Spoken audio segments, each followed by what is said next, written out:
T. Renee Smith here, and welcome to day number 2 of your personal metamorphosis. And this is all a journey over the next 10 days to take you on my personal journey. And all of this is inspired by my new book that has come out, which is Metamorphosis: How I Shared the Life That Others Wanted for Me and Learned to Live My Authentic Life. So before I jump in, thank you so much to everybody that has joined me on this live. Make sure that you say hello. And hey, Trisha, how are you? And so let me just, hey, Chuck, how you doing? So let me just introduce myself for those of you that I do not know. Guys, I am T. Renee Smith. I am a certified business and life coach, and I help women entrepreneurs build successful businesses while rekindling the fire in their marriage and raising extraordinary kids. So yesterday I kicked off 10 days to your personal metamorphosis journey. And when I tell you it was such an exciting day, because I started to share some of my personal story,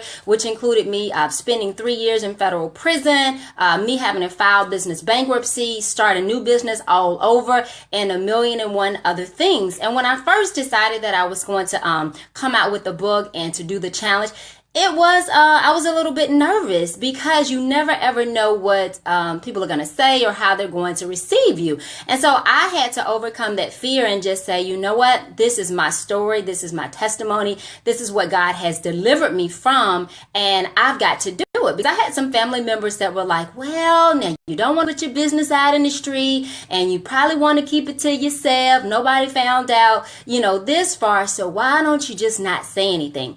And that just really just did not set right with my spirit, because I said there are people out there that are struggling, that are ashamed of what they've been through, and they really need to hear somebody else's story to just say, hey, my sister, hey, my brother, you are not alone. We've all made mistakes. We've all made bad decisions. And regardless of what those things are, we can overcome it. We can, make different decisions and do something new.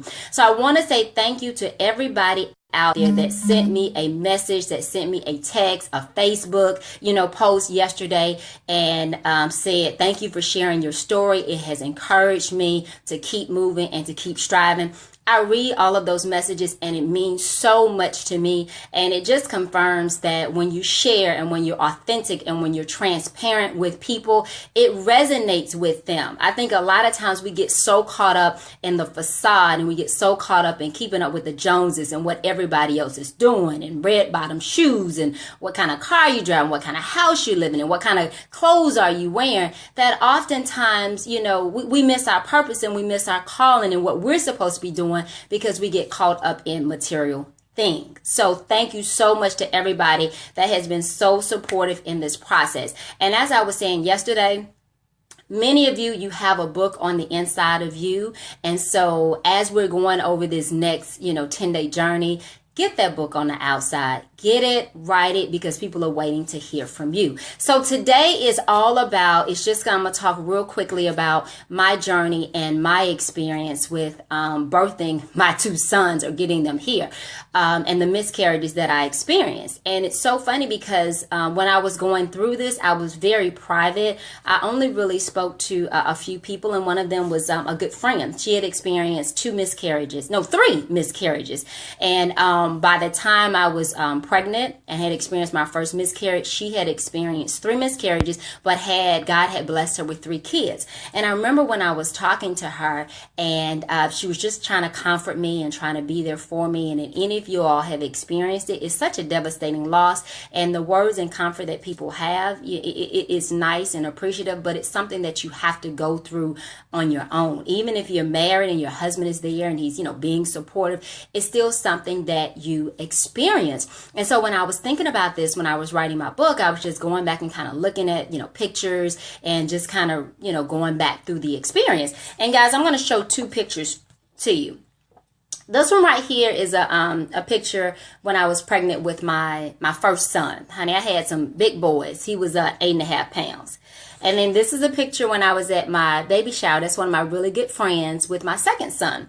And so there was a lot that happened, in between these two. So after my second son, after my first son, which I told you guys yesterday, when I went into federal prison and served three years, I was pregnant with him. And so when I got back home, my husband and I, waited a little while, and then we wanted to expand our family. And so lo and behold, I got pregnant.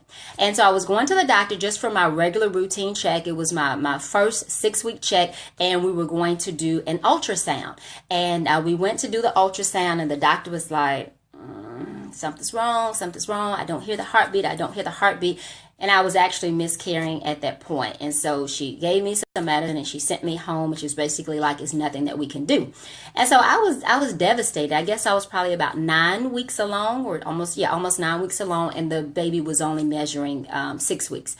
And so I just went through the process of, why me, Lord? What's wrong with me? Why did this happen? And I just really started feeling sorry for myself.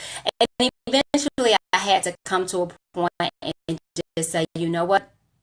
This is not the first person that it's happened to. It's happened for a reason. And I started reading scripture and everything that I could get my hand on that was positive and talking about life and, expand your seed and growing your family. I started reading it. And so probably after about 4 or 5 months, my husband and I got pregnant. Yay! And so this time, my mother went with me to the doctor because I was excited and I wanted her to experience all this with me. And so we went to do the ultrasound. Exactly the same thing. I was about 9 or 10 weeks along, and the baby was not measuring more than 6 weeks. So I had miscarried for the second time. By this point, I was just truly devastated. And I think I just went through this period, not necessarily a depression, but I mean, every time I saw a woman that was pregnant, I would just cry. Every time I went to the doctor's office and there were pregnant women, I went to the store, it seemed like everywhere that I went, it was pregnant women. And so God, I was just like, is this not going to happen to me? Your word says that if I believe and if I have faith, then, I'll get what I'm asking for. And it didn't happen. And it took us a while before we were able to get pregnant again. But during this journey, during this test and during this trial, this is when my faith was built up. And the minute that I got to a point and I said, God, you know what? This is what I want. This may not be what it is that you want for me. So your will be done. If we have another child, great. If we don't have another child, then I'm happy and I'm fine with what your will is. And the minute that I did that, soon after, my husband and I got pregnant and we had a healthy baby boy. So what I wanted to just come and inspire and just tell you about today, oftentimes life deals us cards that we do not want. We have tragedy, we have loss, we have misfortune, and we don't understand why. And we're just looking for a break from God. God, can you just give me a break? Whether it's in our business, God, can you just send me some clients? God, I'm working hard. I'm struggling, to pay bills. Can you send me a break? If it's in our marriage, we may just be like with our husbands or our wife. God, can you just get them in line and change them? Or if within our job, whatever the case is, if you're going through a trial in your life and it seems like you are not experiencing your breakthrough, if it seems like you are not increasing, surrender. Surrender it to God and give it to him and say, whatever your will is going to be done. I'm going to do every single thing that I can do. So I was working out. I was taking my vitamins. I was sleeping. I was doing everything that I could do to prepare my body to carry a healthy baby. So I was doing my part. And once I did my part, I just relinquished it and let it go. So regardless of what, hey Julian, hey Al, regardless of what area in your life you're going through that you want to see increase, that you want to see change, that you want to see abundance, and it seems like you're kind of just stuck and you're not receiving what you want, release it, surrender it, let it go, give it to God, and then his will and his timing will be done. All right, guys. So that's the message that I have for you today. And then oftentimes we think that we can't go through something. Because I remember when I was talking to my girlfriend way before I even had my first child, I was like, oh, honey, I could not go through any miscarriage. That is so devastating. And lo and behold, I had two. So the very single thing that you're saying that you cannot go through, you never know the strength that you're going to have until you are placed in that situation. So I talk about the complete story in my book, Metamorphosis, How I Shed the Life That Others Wanted for Me and Learned to Live My Authentic Life. So if you have not gotten your copy, make sure that you pick it up on Amazon or trenesmith.com/books. So in closing, guys, I just want to tell you that you're going to have trials and tribulations in your life. You're going to have fear, you're going to have failures, but you can overcome any obstacle that you have if you're resilient, if you have faith, if you have a vision and a goal that you're working towards. So you've got to have that vision and goal of what you want in your life. So when hardships come and heartache comes, that you have this goal that you're focusing on. So just know that regardless of what you're going through in your life, if you keep the right mindset, if you keep the right attitude, if you surround yourself with positive people, you guys will be able to achieve it. So guys, I am T. Renee Smith signing off. Thank you so much for visiting. Make sure that you leave comments below. Just tell me about a situation and the circumstances that you thought was insurmountable, that you thought that you couldn't overcome, and you overcame it, because it will show other people that you can do it too. So guys, it's all about encouraging each other, supporting each other, sharing, being authentic, to let your brother and your sister know to hold